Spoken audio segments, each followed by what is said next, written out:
CM Revanth Reddy media ముఖంగా మాట్లాడిన వ్యాఖ్యలు అంటే 10 ఏళ్లలో తెలంగాణకు కేంద్రం ఇచ్చిన నిధులపై చర్చకు సిద్ధమా? అసలు తెలంగాణకు కేంద్రం ఇచ్చిందెంత? కేంద్రానికి తెలంగాణ పన్నులు చెల్లించిందెంత అన్న దానిపై కూడా అంటే తెలంగాణ రాష్ట్రం ఏర్పడి అంటే 2014 జూన్ 2 నుంచి కూడా ఇప్పటి వరకు కేంద్రానికి చెల్లించిన పన్నులన్నీ, అందులో కేంద్రం తిరిగి తెలంగాణకు ఇచ్చిందెంత కూడా ఏ రూపంలో ఇచ్చిన నిధులైనా లెక్కల ప్రతిపాదికలు మాట్లాడుకుందాం. అన్నింటిపైన చిత్తశుద్ధితో మేము చర్చకు సిద్ధం అంటూ కూడా సీఎం రేవంత్ రెడ్డి సవాల్ విసిరిన పరిస్థితి కనిపిస్తోంది. ఇప్పుడు ఈ భారతదేశం లాంటి సమాఖ్య వ్యవస్థలలో ఒక బలమైనటువంటి కేంద్రము వివిధ సందర్భాలలో, వివిధ అంశాల్లో రాష్ట్రాలను ఆర్థికంగా ఆదుకోవాల్సినటువంటి బాధ్యత ఉంటుంది.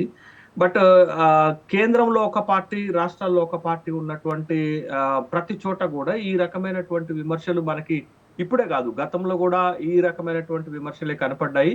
కేంద్రము మమ్మల్ని చిన్న చూపు చూస్తుంది, మా పైన వివక్షత చూపెడుతుంది, మాకు రావాల్సినటువంటి నిధులు, గ్రాంట్లు ఇవ్వటం లేదు అనేటటువంటి ఆరోపణలు సర్వసాధారణంగా వస్తున్నాయి. ఇప్పుడు కూడా మోడీ ప్రభుత్వం కేంద్రంలో అధికారంలో ఉంది. బెంగాల్లో, కర్ణాటక, ఆంధ్రప్రదేశ్, తమిళనాడు, కేరళ, తెలంగాణ లాంటి రాష్ట్రాలలో విపక్ష పార్టీలు అధికారంలో ఉన్నటువంటి చోట్ల ఈ విధమైనటువంటి ఆరోపణలు వస్తున్నాయి. ముఖ్యంగా గత కొంతకాలంగా తెలంగాణ రాష్ట్రం కూడా ఇవే ఆరోపణలు చేస్తుంది. బడ్జెట్ ప్రవేశపెట్టినప్పుడు కూడా బడ్జెట్ లో తెలంగాణకి రిక్తహస్తాలు చూపించారు, బడ్జెట్ లో తెలంగాణకు ప్రాధాన్యత ఇవ్వలేదు అనేటటువంటి విమర్శలతో పాటు తరచుగా ఇప్పుడు వస్తున్నటువంటి విమర్శలు ఏంటంటే కేంద్రము మాకు రావాల్సినటువంటి నిధులు ఇవ్వటం లేదు అనేది ఒకటి వస్తుంది. దక్షిణాది రాష్ట్రాలను చిన్నచూపు చూస్తుంది అనేటటువంటి ఒక ప్రధానమైనటువంటి ఆరోపణ వస్తున్నది. ముఖ్యంగా తెలంగాణ నుంచి వస్తున్నటువంటి ముఖ్యమంత్రి రేవంత్ రెడ్డి నుంచి వస్తున్నటువంటి ఆరోపణ ఏంటి అంటే కేంద్ర ప్రభుత్వము తెలంగాణకు రావాల్సినటువంటి బకాయిలను ఇవ్వట్లేదు, నిధులను ఇవ్వట్లేదు, గ్రాంట్లను ఇవ్వట్లేదు, తర్వాత విభజన సందర్భంగా ఇచ్చినటువంటి హామీలను నెరవేర్చడానికి ముందుకు రావట్లేదు అనేటటువంటి ప్రధాన విమర్శలు చేస్తూ ప్రధానంగా ముఖ్యమంత్రి గారు లేవనెత్తుతున్నటువంటి అంశం ఏంటంటే తెలంగాణకు రావాల్సినటువంటి నిధులకు కేంద్ర ప్రభుత్వం, ముఖ్యంగా తెలంగాణ రాష్ట్రంలో ఉన్నటువంటి కేంద్ర మంత్రులు అడ్డుపడుతున్నారు, నిధులు రాకుండా కిషన్ రెడ్డి అడ్డుపడుతుండ్రు అనేటటువంటి ఒక ప్రధాన విమర్శ చేయడంతో పాటు మేము కేంద్రానికి ఇస్తున్నది ఎంత, కేంద్రం మాకు ఇస్తున్నది ఎంత అనేటటువంటి ప్రశ్నలు లేవనెత్తుతున్నారు.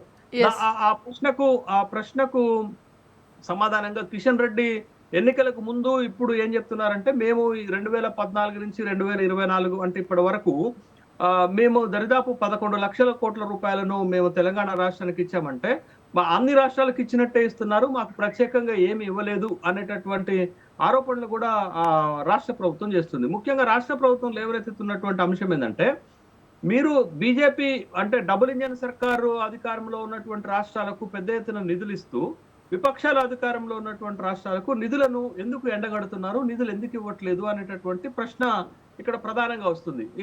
ఒకటి మనకు వస్తున్నటువంటి ఒక రెండు లెక్కలు మీ ముందు పెడతాను. ఒకటి ఏంటంటే మనం 100 రూపాయలు కేంద్ర ప్రభుత్వానికి ఇస్తే దాంట్లో 50 రూపాయలు మాత్రమే తిరిగి వస్తుంది. అంటే కేంద్రానికి మనం ఇస్తున్నది ఎక్కువ, కేంద్రం మన రాష్ట్రానికి ఇస్తున్నది తక్కువ అనేటటువంటి ఒక ప్రశ్న లేవనెత్తుతూ అట్ ద సేమ్ టైం మీరు యూపీ 100 రూపాయలు కేంద్ర ప్రభుత్వానికి ఇస్తే, ఉత్తరప్రదేశ్ 100 రూపాయలు కేంద్ర ప్రభుత్వానికి ఇస్తే ఆ రాష్ట్రానికి 333 రూపాయలు వస్తున్నాయి తిరిగి అనేది. అంటే ఇక్కడ ఎంత వివక్షత చూపుతున్నారో అనేటటువంటి విషయాన్ని ప్రధానంగా దక్షిణాదిలో ఉన్నటువంటి విపక్షాల అధికారంలో ఉన్నటువంటి రాష్ట్రాల్లో ఏమనెత్తుతున్నాయి. అది కేరళ కావచ్చు, తమిళనాడు కావచ్చు, ఆంధ్రప్రదేశ్ కావచ్చు, తెలంగాణ కావచ్చు, తర్వాత కర్ణాటక కావచ్చు, ఇదే విధమైనటువంటి అటు బెంగాల్ కావచ్చు, ఇదే విధమైనటువంటి ఆరోపణలు చేస్తున్నటువంటి నేపథ్యాన్ని మనం చూస్తున్నాం. ఇంకొకటి ఏంటి అంటే మనకి ఆర్థిక సంఘం ఉంటుంది.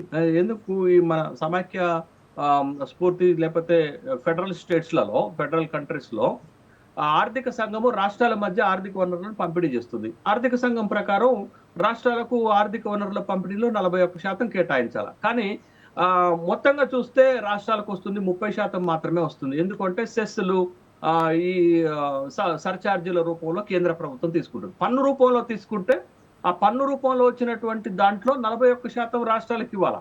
కానీ ఇటీవల కేంద్ర ప్రభుత్వం చేస్తున్నటువంటిది ఏంటంటే పన్ను రూపంలో కాకుండా సెస్ల రూపంలోనూ సర్ఛార్జీల రూపంలోనూ తీసుకుంటుంది.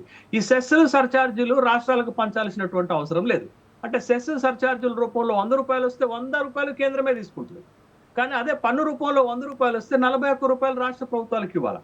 కాబట్టి కేంద్రం ఒక టెక్నిక్ గా ఏం చేస్తుంది అని అంటే ఈ సెస్లు సర్చార్జుల రూపంలో మీరు ఎక్కువగా తీసుకుంటున్నారు, మాకు ఆ దాంట్లో వాటా ఇవ్వట్లేదు అనేటటువంటి ప్రధానమైనటువంటి ఆరోపణ రాష్ట్రాలు చేస్తున్నాయి.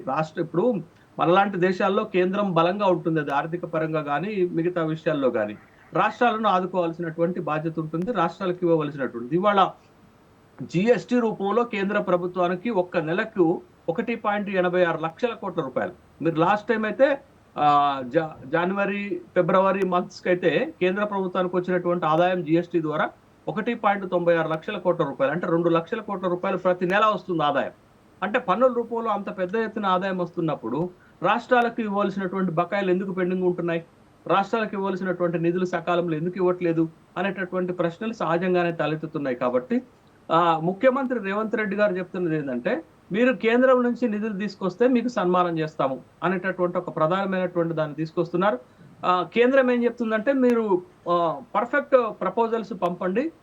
నిర్దేశకమైనటువంటి ఒక సహేతుకమైనటువంటి ప్రపోజల్స్ పంపండి. దానికి కావాల్సినటువంటి నిధులు మేము తీసుకొస్తామని వాళ్ళు చెప్తున్నారు. కాబట్టి కేంద్ర రాష్ట్ర ప్రభుత్వాల మధ్య గతంలో ఉన్నటువంటి ఆరోపణలు, ఇప్పుడు ఆ ఆరోపణల ప్రాధాన్యత, ఆరోపణలది తీవ్రత పెరిగిపోయిందనేటటువంటి విషయాన్ని మనం గమనించాలి.